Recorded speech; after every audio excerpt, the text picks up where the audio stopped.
Comienza el Catecismo de la Iglesia Católica.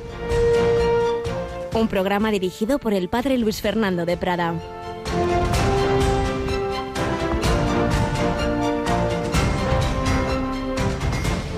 Vio pues Israel la mano potente que el Señor había desplegado contra los egipcios, y temió el pueblo al Señor, y creyó en el Señor y en Moisés su siervo. Entonces Moisés y los hijos de Israel entonaron este canto al Señor. Cantaré al Señor, gloriosa es su victoria.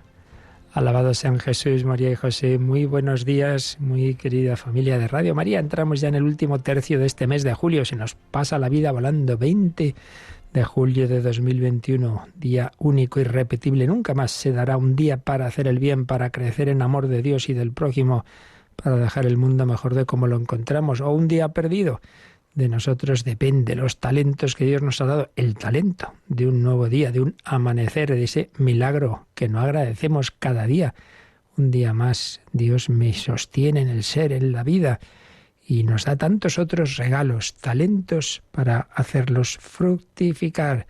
Pues así se lo pedimos al Señor. ¿Y cómo le debemos dar gracias por todo lo que nos da? Bueno, pues precisamente la primera lectura de la misa de hoy nos habla, es la primera vez que aparece en el Antiguo Testamento de una manera tan explícita el cántico, cuando Israel es salvado de la persecución de los egipcios con el prodigio del Mar Rojo que se abre a su paso, cómo agradecen y cómo alaban a Dios con este cántico, el capítulo 15 del Éxodo. Cantaré al Señor, gloriosa es su victoria.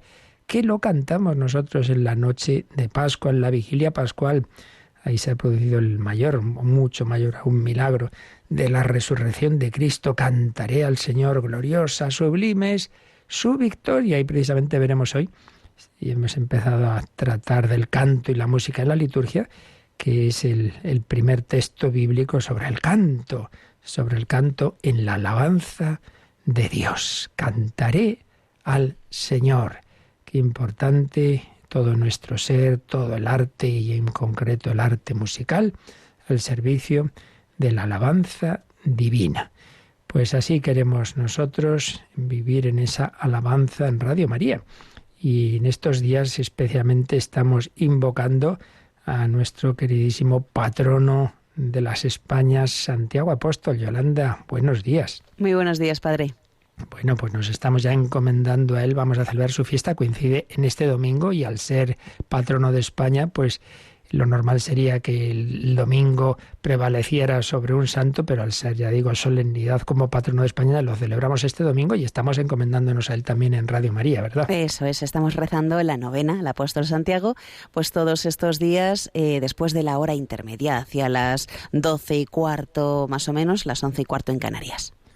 El Espíritu Santo va sacando santos de nuestro barro tantas veces tan difícil. Santiago y Juan, hijos del trueno, caracteres difíciles, con ambiciones humanas, a través de su madre van pidiendo puestos en ese supuesto reino que se imaginaban así muy de éxitos. Y mira, al final su triunfo fue dar la vida por Jesucristo y traer el Evangelio aquí, al Finisterre, a estas tierras. Pues le pedimos a él que nos ayude a seguir a Jesús en nuestra época difícil como la suya, con ese Espíritu Santo que él le santificó. El Espíritu Santo va haciendo santos de todo tipo de personas. Lo hizo con aquel rudo pescador y lo hizo con aquella jovencita muy distinta, sensible, Margarita María. Bueno, también con ella el Señor fue haciendo maravillas que seguimos recordando en esta primera sección testimonial que hacemos con vidas de santos u otros testimonios y que estamos dedicando a Margarita María de Alacoque.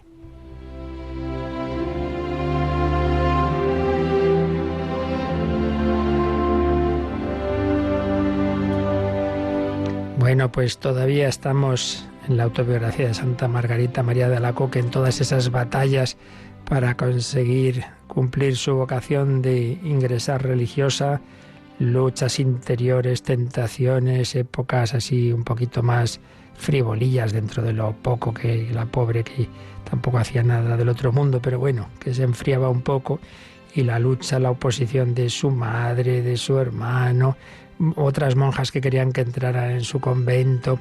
Hay un momento, vamos resumiendo, en que nos cuenta que me dirigí a la Santísima Virgen, mi buena madre, y también hizo celebrar varias misas en honor de ella, y sintió que la Virgen, qué bonito veréis, le dijo estas palabras: nada temas, tú serás mi verdadera hija, y yo seré siempre tu buena madre.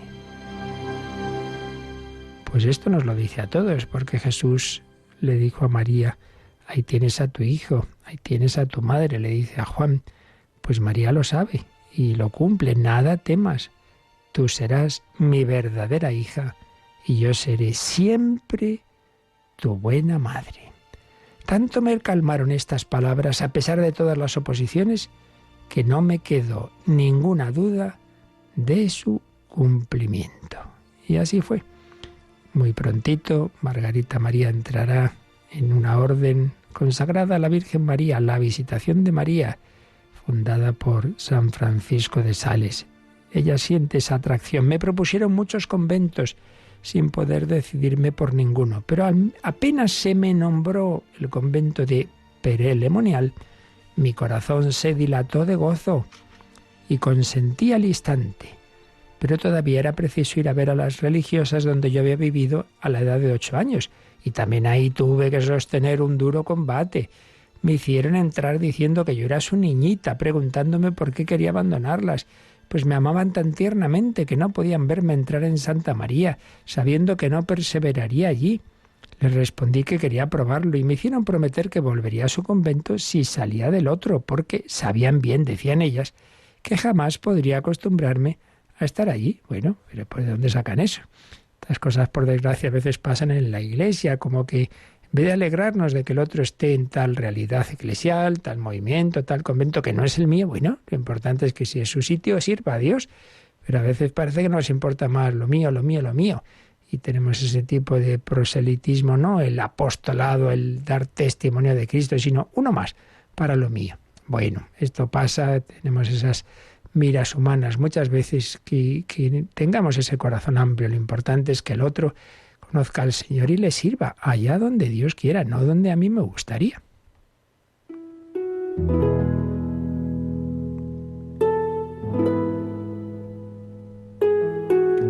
Y por mucho que me dijeron, no se conmovió mi corazón, sino que se afirmaba mucho más en su resolución, diciendo: es preciso morir o vencer. Pero omito todos los demás combates que tuve que sostener para llegar prontamente al lugar de mi felicidad, mi querido Pere-le-Monial. Y en efecto, va a visitar ese convento y apenas entré en el locutorio, oí interiormente estas palabras, ahora palabras del Señor Jesús: aquí es donde te quiero. Bueno, pues sí, normalmente el Señor, cuando da una vocación religiosa, no precisa tanto. Llama a una persona a seguirle y luego pues uno va viendo su inclinación o el consejo que le pueden dar y dice, bueno, pues aquí. Pero hay veces en que el Señor precisa explícitamente, sí, aquí, en este convento. Y fue el caso de Margarita María. Más claro no podía ser, una vocación absolutamente determinada. Aquí, en esta orden y en este convento en Pere-le-Monial. El Señor tiene sus planes, como cuando le dijo a Mateo: sígueme, venga, ya está, no hay más que hablar. Sígueme. Bueno, pues ya lo tenía claro Margarita María y hasta a punto por fin, después de tantas luchas, de entrar. Y dice que también sintió estas otras palabras: mira, hija mía, si podrás hallar un padre apasionado de amor por su hijo único, que haya tenido jamás tanto cuidado de él y haya podido darle testimonios de amor tan tiernos como los que yo te he dado y te quiero dar del mío, el cual ha tenido tanta paciencia y tomado tanto trabajo para educarte y amoldarte a mi manera desde la más tierna edad, esperándote con dulzura, sin mostrar repugnancia en medio de todas tus resistencias. Acuérdate, pues, de que si algún día te olvidas del reconocimiento que me debes, sin referirme la gloria de todo, ese sería para ti el medio de secar este manantial inagotable de todo bien. Pues realmente, aunque no nos las diga de esta manera tan explícita el Señor, estas palabras lo podemos aplicar a cada uno de nosotros, a cada uno.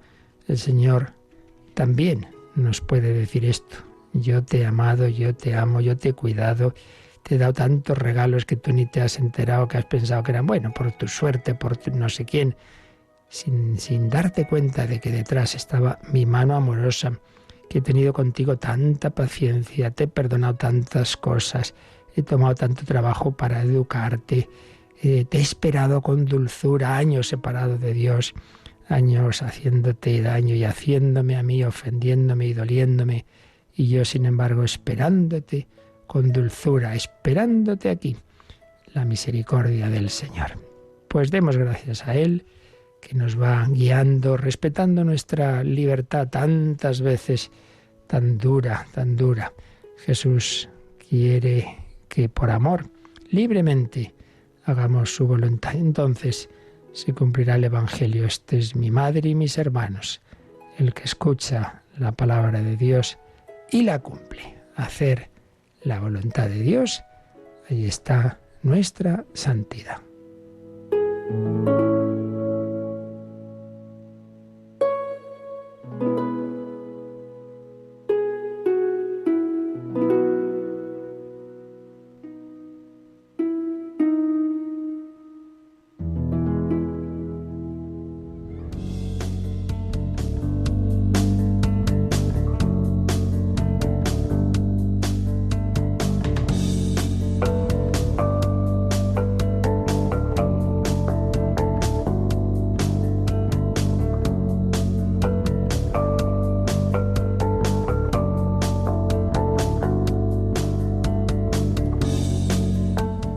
¿Cómo se celebra la Sagrada Liturgia? Bueno, pues estamos en ese apartado del Catecismo, ¿cómo se celebra?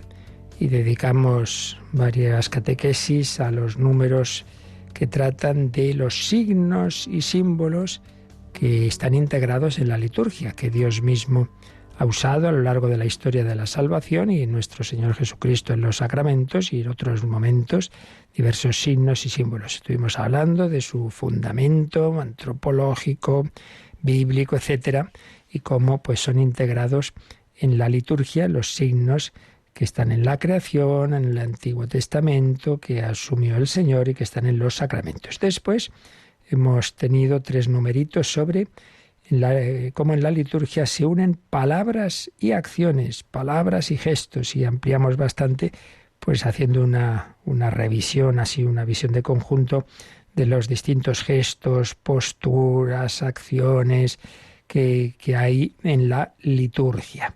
Y acabábamos de empezar, prácticamente solo pues enunciando, leyendo el primer número del siguiente apartado. Nos quedan 2 apartados en este tratadito de cómo se celebra la liturgia.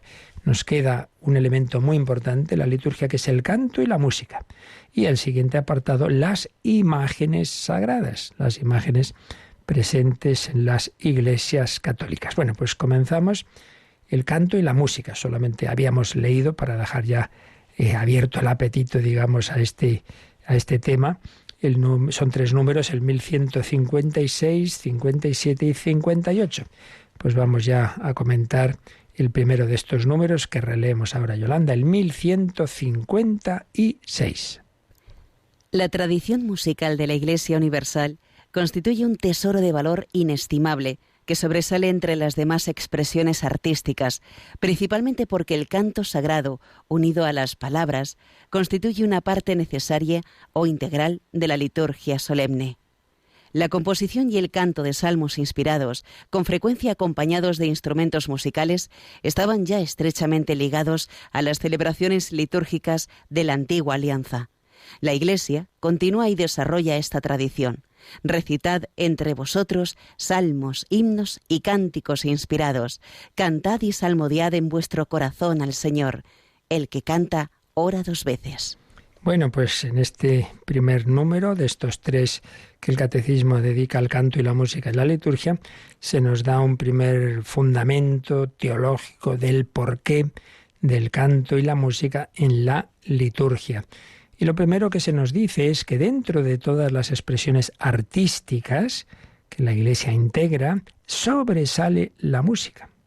Todo es importante. Y mira que ahí la Iglesia es maestra pues del arte como instrumento de evangelización, de catequesis, de alabanza de Dios, porque sinceramente existe algo tan arquitectónicamente tan vamos, ni de lejos maravilloso a las catedrales. Existe algo así, en donde están desde lo que es la arquitectura con sus diversos estilos, lo que es la escultura, donde están esas vidrieras, bueno, es que realmente es realmente maravilloso, pues lo que los siglos nos han legado, porque el Dios que es la verdad es también la bondad, el amor y la belleza, lo que se llaman los trascendentales.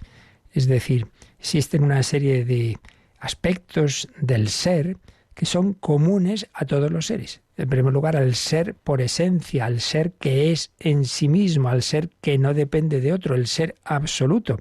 Y luego, Él ha creado todos los demás seres y todos participan en algún grado de eso que llamamos trascendentales. En primer lugar, el hecho de ser. Dios es y todo lo que existe, algo es. Son entes, reciben el ser. La diferencia es esa, que Dios es por sí mismo y en sí mismo, mientras que los entes, todos los seres, que todos participan de esa dimensión trascendental, porque trasciende a todo lo que existe, pues sí, son seres, participan del ser, pero un ser recibido. Pero Dios es verdad, porque ese ser de Dios es un ser inteligente y que puede ser captado en mayor o menor medida. Solo Dios puede entender del todo a Dios, por supuesto, pero también la inteligencia creada de alguna manera puede conocer a Dios. Bueno, pues ese es el segundo, otro trascendental, la verdad. Todo lo que existe es digno, es susceptible de ser conocido por un entendimiento. Entonces, si yo conozco la realidad, pues entonces, digamos, me acerco a su verdad. Así pues, otro trascendental. El ser es verdadero. Solo Dios es la verdad absoluta por esencia, pero todo lo que existe tiene su dimensión de verdad.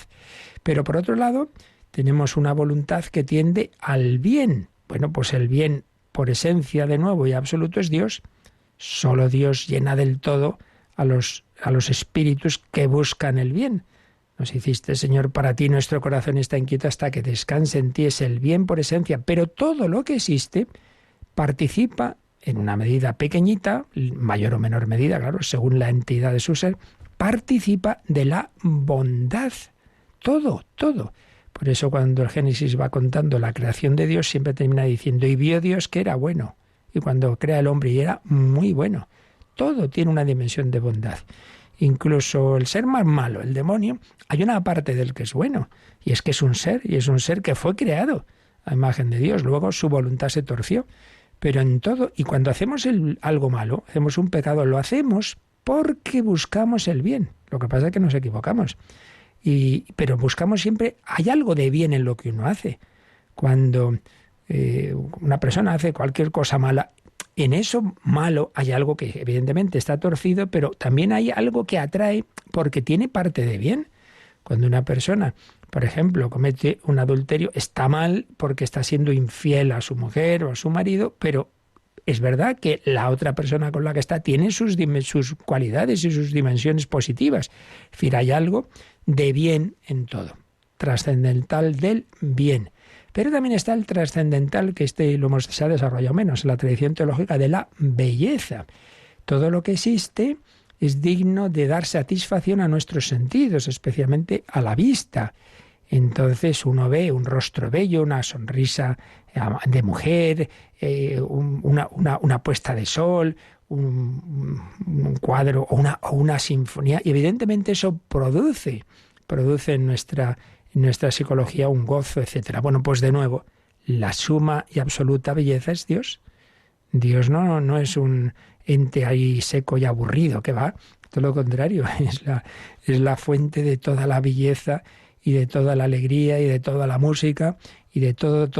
Bueno, pues teniendo esto en cuenta, que Dios es ser, verdad, bondad y belleza, todo lo creado participa de estos trascendentales. Bueno, pues la Iglesia que adora a ese Dios que se ha hecho carne y que ha asumido también en nuestra naturaleza humana esas dimensiones, humanamente también, pues la Iglesia integra en su liturgia todos esos trascendentales. Entonces, todo lo que es verdadero, bueno y bello puede ser integrado en la alabanza de Dios y concretamente en la alabanza litúrgica. Bien, pues dentro de todas esas expresiones de la belleza, nos ha dicho esta primera frase del número 1156, que está tomado, por cierto, como en tantas otras ocasiones, del documento del Vaticano II sobre la Sagrada Liturgia, la Sacrosanctum Concilium, número 112, nos ha dicho que esa tradición musical de la Iglesia Universal, que constituye un tesoro de valor inestimable, sobresale entre las demás expresiones artísticas. Todo es bueno, la arquitectura, la escultura, la pintura, sí, pero la música sobresale. ¿Y por qué? Pues dice, principalmente porque el canto sagrado, unido a las palabras, constituye una parte necesaria o integral de la liturgia solemne. Claro, sobre todo si es solemne. En el día a día, pues muchas veces no tenemos las posibilidades de hacer una buena música o canto, pero una liturgia, en fin, un poquito más solemne, siempre debe estar la música. Y a su vez enseguida veremos que esto tiene su fundamento en toda la historia bíblica.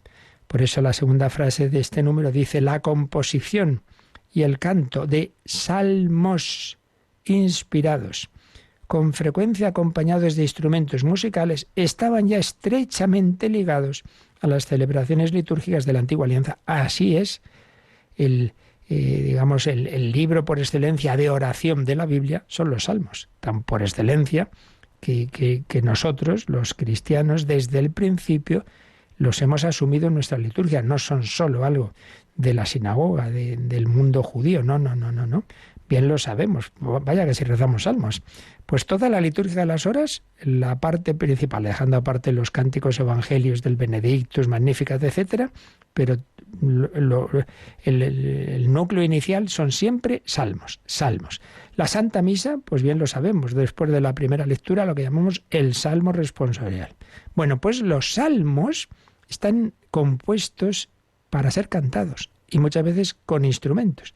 Esa partecita que está al principio de cada salmo no la leemos cuando se proclaman los salmos, pero suele haber una indicación: Salmo de David, ser cantado, no sé qué tal. Hay unas indicaciones, enseguida lo vamos esto a desarrollar. Por tanto, allá aparece ya, pero luego también aparecen otros momentos en la historia bíblica de cánticos, como es el cántico de Moisés después del paso del Mar Rojo. Tercera afirmación. Hemos dicho, por un lado, que la música sobresale entre todas las expresiones artísticas. En segundo lugar, que eso está presente en el Antiguo Testamento, especialmente en los Salmos. Y tercero, la Iglesia. La Iglesia continúa y desarrolla esta tradición, pero esto lo fundamenta a su vez en frases de San Pablo. Y concretamente nos ha leído Yolanda una frase de Efesios 5:19, en que San Pablo dice: recitad entre vosotros salmos, himnos y cánticos inspirados. Cantad y salmodiad en vuestro corazón al Señor. O sea, que esto, que es palabra de Dios, nos lo está diciendo San Pablo. Recitad salmos, himnos y cánticos inspirados. Cantad y salmodiad en vuestro corazón. es pues un imperativo. Hay que cantar al Señor, hombre, porque cuando hay algo muy grande que ha ocurrido, no nos basta con un discursito, unas palabras. Eso es que a uno le sale como el grito, y ese grito pues muchas veces se pone uno a cantar. Si uno está muy contento, se pone a cantar. Viene otra frase semejante también en Colosenses 3, 16, 17. Así pues, estamos exhortados por la propia palabra de Dios a alabar a Dios cantando. Y finalmente, la última frase de este número 1156 es una famosísima expresión de San Agustín. El que canta ora 2 veces. Es decir, que el canto ya se entiende, el canto que se dirige a Dios y que hace uno pues en ese sentido de agradecimiento y de alabanza al Señor, es una oración, pero una oración de especial valor. Una manera de hablar, ya se entiende, pero que indica la importancia del canto en la oración. El que canta, ora 2 veces. Bueno, pues vamos a quedarnos un momentito alabando al Señor con una música movidita de este grupo que varias veces hemos oído sus canciones de Lyon, el centro de la iglesia en Lyon, que le dice al Señor: tú eres glorioso, glorioso eres, Señor. Sí, el que canta ora 2 veces, alabemos al Señor. Tu es saint, Dieu de l'univers, tu es saint, Dieu de l'univers, Hosanna au plus haut des cieux, au plus haut des cieux.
Descubre la fe de la Iglesia a través del Catecismo de 8 a 9 de la mañana, de 7 a 8 en Canarias, en Radio María. Tú eres santo, Señor. Alabemos al Señor con todo nuestro ser, también con nuestra música. Bueno, pues vamos a ampliar este fundamento teológico de la música en la liturgia, acudiendo una vez más a esta obrita porque es breve, pero profundísima, como todo lo suyo, el espíritu de la liturgia, que escribió el entonces cardenal Joseph Ratzinger. Tiene un capítulo que se titula La música y la liturgia. Vamos a irlo resumiendo al comentar estos números del Catecismo sobre la música, porque nos va a hacer entender mucho mejor lo que estamos diciendo. Y comienza pues precisamente con la misma idea que decíamos de la importancia que tiene la música en el marco de la religión bíblica. Y ya de entrada nos da un dato muy interesante, y es que la palabra cantar, u otros derivados semejantes como canto, etcétera, es de las más utilizadas en la Biblia. Aparece en el Antiguo Testamento en 309 ocasiones y en el Nuevo en 36. O sea que es algo que no es una cosa marginal. Y es que cuando entramos en contacto con Dios, las palabras se nos quedan cortas. Yo creo que esto pasa en todas las grandes experiencias. Uno tiene una alegría muy grande y se le quedan cortas las palabras, grita, canta. El propio ser del hombre se queda corto y invita a toda la creación a unirse a él en un cántico. Esto pues aparece, ¿verdad?, mucho en la Biblia. Despierta, gloria mía, despertad, cítara y arpa, despertaré a la aurora, te daré gracias ante los pueblos, Señor, tocaré para ti ante las naciones. Invitamos a todas las criaturas, cielos, tierra, sol, luna, estrellas, todos, cantar al Señor, como hacía también San Francisco de Asís. Y nos recuerda que la primera mención del canto en la Biblia, así de una manera clara, está después del paso del Mar Rojo, cuando Israel creía que le llegaban los egipcios y los mataban ahí o los volvían a esclavizar, experimentó el poder salvador de Dios en una situación desesperada.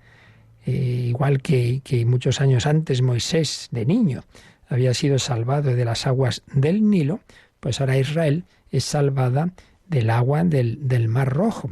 Entonces, cuando ven lo que ha ocurrido, que han pasado de pensar que ya no había nada que hacer a ser liberados, dice el Éxodo, creyeron en Yahvé y en Moisés su siervo, y entonces Moisés y los israelitas cantaron este cántico al Señor. Cantemos al Señor, gloriosa es su victoria. Y nosotros también, año tras año, pues cantamos, se debe hacer. Se prohíbe eso cantado. Y cuando se lee esta lectura, que es una de las que siempre debe leerse en la vigilia pascual del paso del Mar Rojo, pues responder a esa lectura con este cántico. Cantemos al Señor, sublime, gloriosa es su victoria. Pero es que además, si nos vamos ahora, desde uno de los primeros libros de la Biblia, el Éxodo, al último, el Apocalipsis, pues ese Apocalipsis abre un poco más el abanico, porque toda esa historia que ahí se va contando con tantos símbolos, que es una historia de la lucha, en definitiva, entre Cristo y María por un lado y Satanás por otro, con los que se le asocian, esas bestias que aparecen ahí y ese anticristo y ese demonio, etcétera, simbolizado en el dragón rojo. Bueno, pues después hay muchas batallas, y después de que los últimos enemigos de Dios pues han subido al escenario de la historia, lo llamaba el cardenal Ratzinger la Trinidad satánica, la bestia, su imagen y el número de su nombre, el 666. Y cuando a la vista de tal superioridad todo parece perdido, sin embargo, el vidente, pues según parece el autor de Apocalipsis, San Juan, recibe la visión del vencedor. Estaban de pie junto al mar de cristal llevando las cítaras de Dios y cantan el cántico de Moisés, siervo de Dios, y el cántico del Cordero.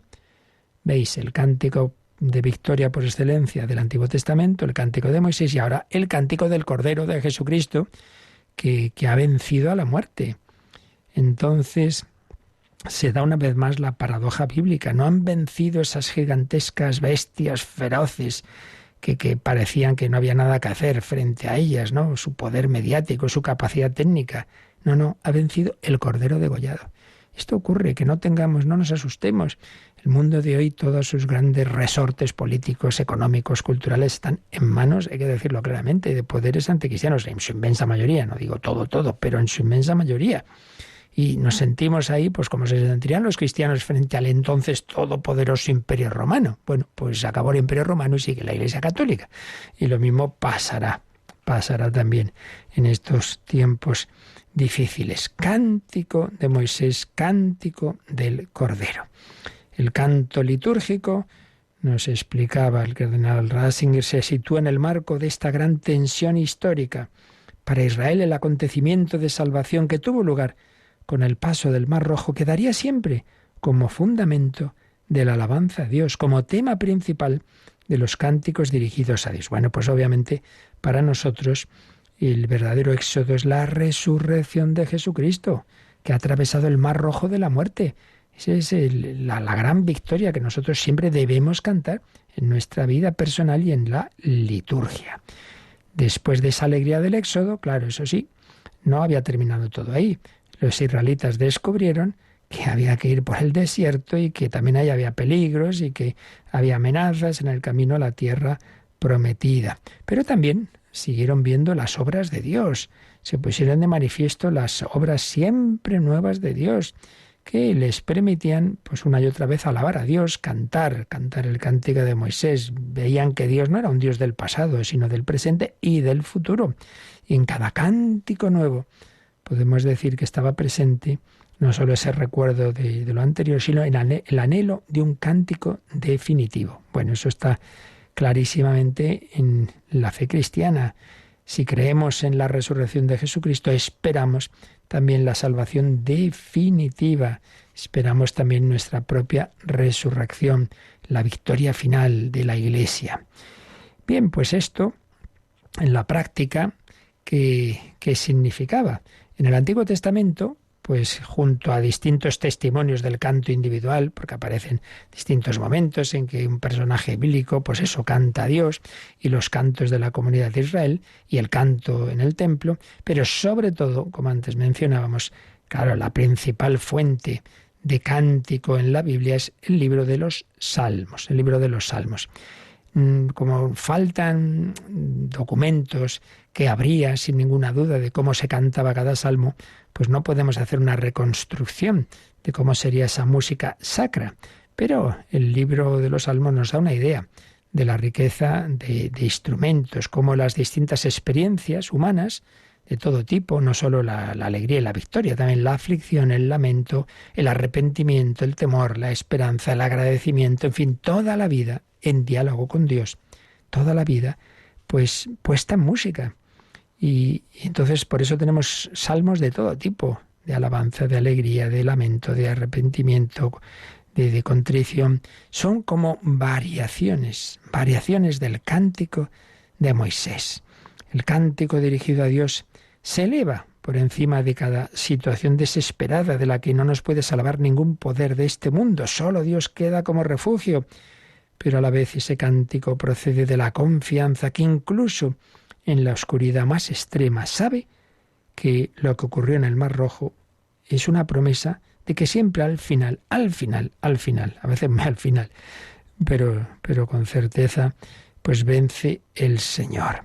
Aunque los salmos muchas veces nacen de experiencias de sufrimiento y de acogida, siempre, esto es muy bonito, acaban desembocando en la oración común de Israel y del fundamento, se alimentan del fundamento común de las obras que Dios ha llevado a cabo. Por ejemplo, ese tremendo salmo que sabemos que Jesús, al menos su inicio, reza en la cruz: Dios mío, ¿por qué me has abandonado? Toda la primera parte es como muy duro de sufrimiento, pero termina en positivo, termina hablando de la victoria y de todos los pueblos vendrán a alabar al Señor.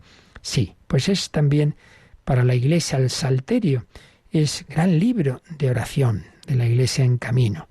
Somos una Iglesia que reza con ese canto. Y ya digo, pues lo usamos muchísimo.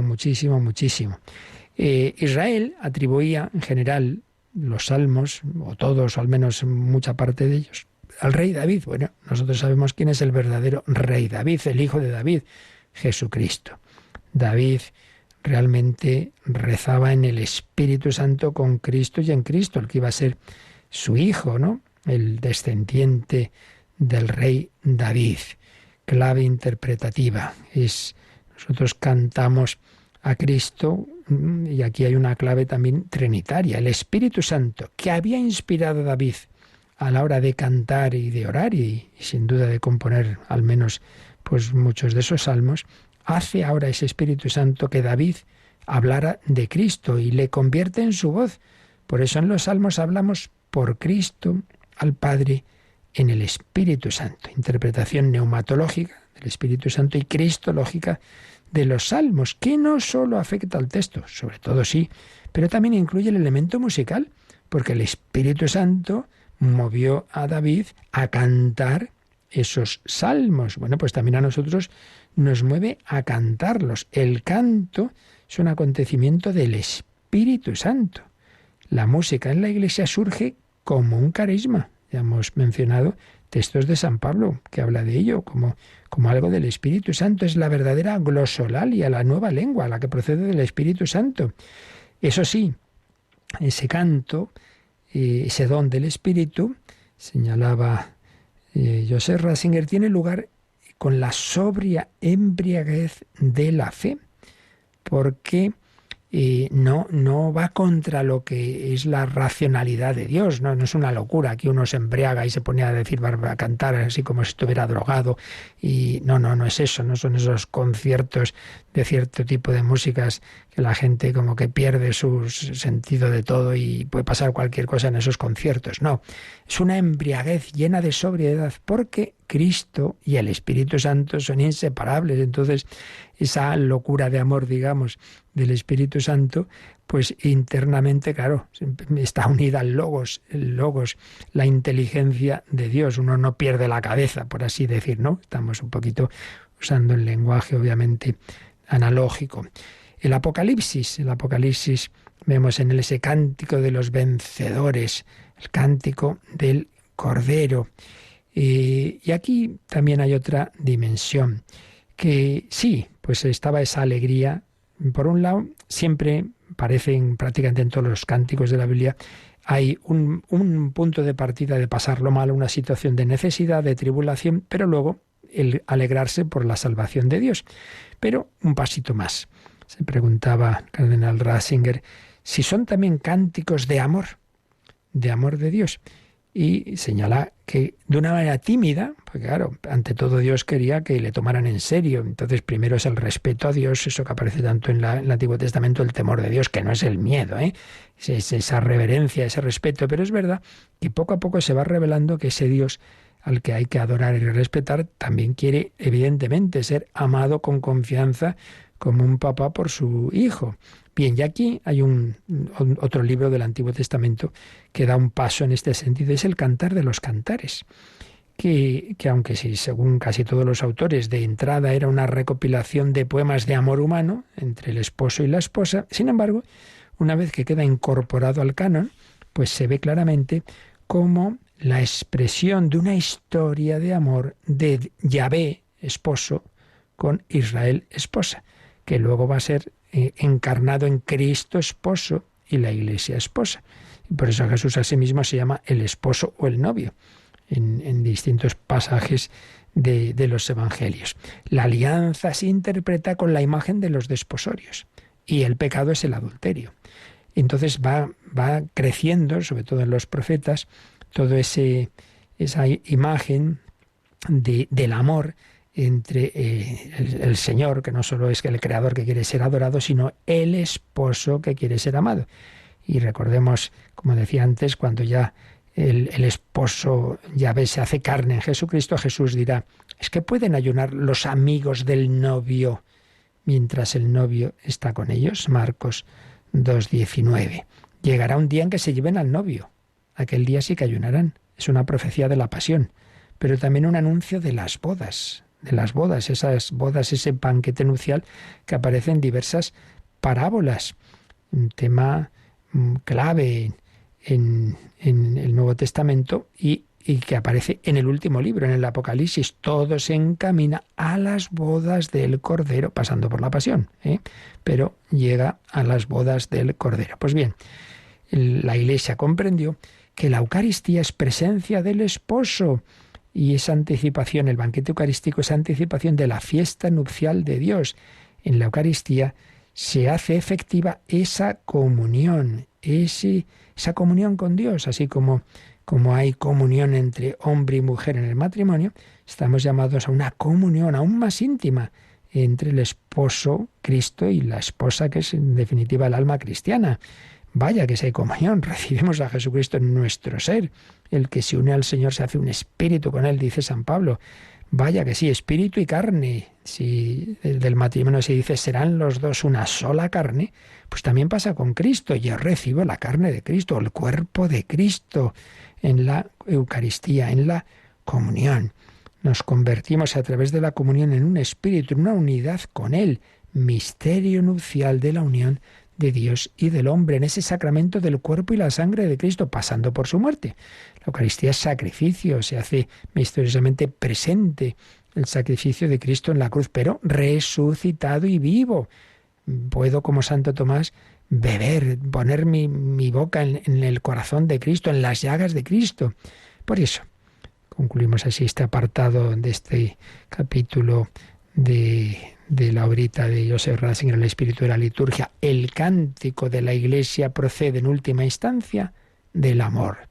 Es el amor el que está en lo más profundo del origen del cántico. San Agustín decía, cantare amantis est en latín, es decir, el cantar es cosa de amor, es cosa del amor. Así pues, de ese cántico de alegría y de victoria se va desarrollando y va mostrándonos que en definitiva la fuente del cántico es el amor.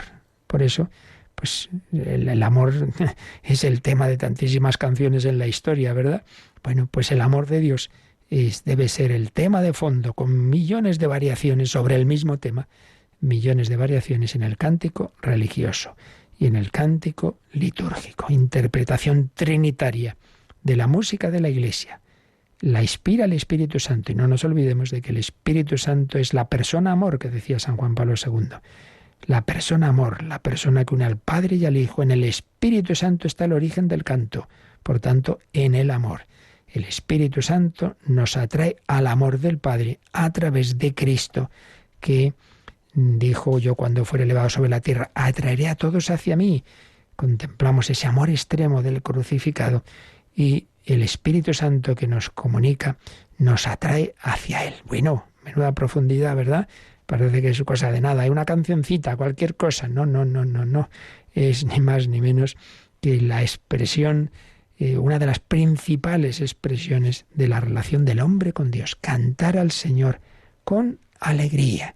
Y por ello, a lo largo de la historia, en tantos estilos, tantas formas que han ido surgiendo desde la propia Biblia, como decíamos, los primeros cristianos, luego toda la Edad Media, todo el gregoriano, la polifonía, en fin, tantos y tantos estilos que luego seguiremos viendo en esta, que resumía en esta obrita el entonces cardenal Ratzinger, todo al servicio de esa alabanza del Señor. Pues nos quedamos ahora con una de esas obras en concreto de Tomás Luis de Victoria, O Domine Jesu, un bello motete en ese estilo que tenía de polifonía sagrada, y tenemos pues eso, terminemos así con la alabanza musical a Dios y también el tiempo para vuestras consultas o comentarios o preguntas de este o de otros temas.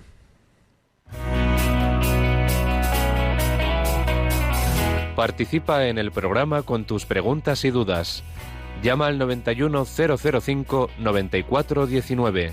91005-9419. Puedes escribir un mail a catecismo@radiomaria.es o escribirnos un mensaje al teléfono de WhatsApp 668 594 383. 668 594 383.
Alabemos al Señor con la alegría, Él nos ha salvado y liberado. Teníamos pendientes algunas consultas, ya sabéis que está este correo electrónico que os han recordado, muy fácil, catecismo@radiomaria.es.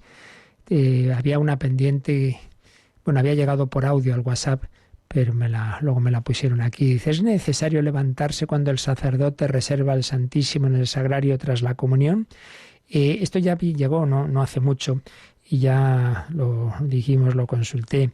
Y lo único que está dicho en las normas es que cuando el que reserva, el sacerdote o el ministro que sea, cuando él mete el Santísimo en el sagrario, él debe hacer la genuflexión. No está dicho nada del resto de los asistentes a la Santa Misa. Entonces, al no haber ahí nada explicitado, pues hay sitios en que se ha dicho, bueno, pues cuando se reserva a todos nos ponemos de pie. Si se ha dicho así, pues estupendo porque es coherente. Pero si no se ha dicho nada y cada uno está recogido después de comulgar, pues como no está tampoco mandado nada, pues uno sí está recogido y pues bien, puede seguir en su acción de gracias porque la mayoría pues se supone eso, que han comulgado, etcétera, y el que no, pues está en oración. Por tanto, no habiendo explícitamente indicado nada, pues no hay obligación de levantarse. Ahora, que en algún sitio se ha dado esa indicación, pues para mantener un poco esa unidad, pues está muy bien seguirla.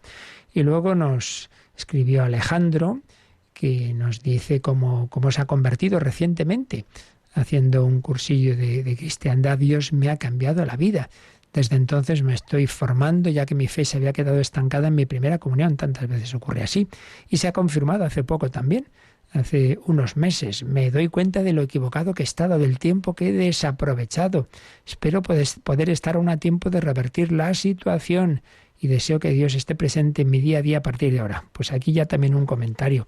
Nunca pensemos, ya con lo que he perdido tanto de mi vida. Bueno, pues ha habido santos como San Agustín y San Ignacio que la primera mitad de su vida fue un desastre y no les fue tan mal luego. Por tanto, el Señor siempre nos da esa oportunidad de el que mucho se le ha perdonado, mucho ama. Recuperar, claro que sí, amar más a Dios que incluso si no hubiéramos tenido esa primera etapa mala. A pesar de todos los errores cometidos en este tiempo, me he casado, he tenido 2 niños maravillosos, por lo que estaré eternamente agradecido a Dios. Luego se alegra de haber conocido Radio María, dice que sigue este programa, el Padre Horta, etcétera. Y estoy leyendo las audiencias de Juan Pablo II sobre la teología del cuerpo y me ha hecho entender el concepto de esponsalidad del cuerpo, que lamentablemente no conocía hasta ahora, así como la castidad en el matrimonio y entrega total. Pues precisamente me ha contado otra persona que ha habido un curso en Madrid que ha dirigido un profesor norteamericano, laico, sobre esas catequesis y ha salido maravillada esta persona de la riqueza que hay en esas catequesis. Y es que muchas veces esa falsa imagen de la Iglesia como la que está contra el amor, es mentira, si es justo al revés, si es hacernos ver la tremenda riqueza que hay ahí, la belleza que hay ahí, pero claro, la belleza cuando se hacen las cosas bien y si no, es al revés, lo degradas, convertimos lo que es la esponsalidad humana en mera instintualidad animal, ya me dirás tú. Bueno, desafortunadamente no puedo dar marcha atrás en el tiempo, pero sí desearía conocer el designio de Dios para mi mujer y para mí a partir de ahora. Entonces hace 2 preguntas. Una es fácil de responder. Dice, cuando ya mi mujer sea infecunda, entonces cuando no podemos tener hijos, no debemos tener relaciones. No, claro, porque las relaciones tienen el doble sentido. Por un lado, unitivo, y ese se mantiene, y por otro lado, abierto a la vida. Si ya la naturaleza, pues en un momento dado deja de tener esa posibilidad, bien, eso es cosa de la naturaleza, no es que uno lo impida. Por tanto, incluso quienes desde el principio pues descubren que hay una esterilidad, pues bueno, eso no impide que pueda haber esas relaciones. Pero luego dice, bueno, pero mientras sea fecunda, pero ya por la edad puede ser peligroso el embarazo y tal. Entonces, ¿hay que practicar abstinencia total? Hombre, si uno siente que Dios así lo puede pedir, pero en principio no es lo recomendable. En principio, el camino es más bien el conocimiento de esos ciclos y la práctica de esos métodos naturales. Esto ahora ya no nos da tiempo a explicarlo con calma, pero la diferencia con los otros es que en los métodos artificiales es el hombre el que decide, el que pone la última palabra y el que va contra esa naturaleza recibida de Dios. En cambio, en los métodos naturales es conocer la naturaleza que Dios nos ha dado y, en último término, dejarle la última palabra. Y no hay que olvidar de que si hace años, pues es verdad que esto era muy poco, no había métodos prácticamente nada seguros, hoy día tienen la misma o más seguridad que otro tipo de métodos, reconocido por instituciones médicas no confesionales, y sin los inconvenientes y efectos secundarios que tienen todos los métodos artificiales. Por tanto, no es necesario esa abstinencia total, salvo una llamada particular que puede un matrimonio tener, pero en principio no. Sí, pero sí entonces acercarse a un COF, a un lugar de estos de los centros de orientación familiar donde todas estas cosas se explican. ¿Teníamos alguna llamada también, Yolanda? Sí, María Esperanza de Alicante pues nos ha contado que en una parroquia pues vio que no se cantaba, entonces bueno, hablando con el sacerdote le dijo que le daba un poquillo de pena que no se cantara porque quien canta ora 2 veces, y claro, el sacerdote le respondió, pero si canta bien. Entonces le dejó un poquito apenada porque dice que, claro, el canto siempre mueve los corazones. Entonces ahora si hay que cantar bien, si hay que cantar mal, no se canta. En fin, pues que queda un poco apenada por esa contestación. Bueno, como tantas veces decimos, ya las concreciones desde aquí es difícil de hacer, ¿no? Hombre, en principio hay que cantar. Claro, el grado, si es tan horroroso, que en vez de ayudar a acercarse a Dios y tal, lo que hace es decir, uno diga, ay Dios mío, que alguna vez nos pasa, ¿para qué vamos a negarlo, Yolanda? En alguna retransmisión uno dice, ay Dios mío, ¿verdad? Alguna vez pasa. Bueno, pues hombre, si es tan horroroso, pues seamos humildes, ya hemos leído en el catecismo que dice la liturgia solemnes, es decir, que no tiene por qué cantarse en todas, si en una circunstancia, mira, lo que estamos va a ser peor, pues el Señor dirá, ay. Hombre, que desde luego Dios ve la buena voluntad, eso está claro. Ahora, que tiene que ser ya en cada caso el sacerdote, el párroco, el que sea, el que diga, mira, aquí en este momento, en esta celebración que estamos, los que estamos, mejor rezamos. Pues puede ser. Así que no te pongas triste, que Dios ve la buena intención. Ahora, que también puede ser una cosa, vale, que no sea la Filarmónica de Viena, pero bueno, más o menos se canta aceptablemente, pero en fin, repito que eso ya tiene que ser en cada caso, cada pastor el que decida. Muy bien, pues seguiremos hablando de este tema tan bonito. La bendición de Dios Todopoderoso, Padre, Hijo y Espíritu Santo, descienda sobre vosotros. Alabado sea Jesucristo.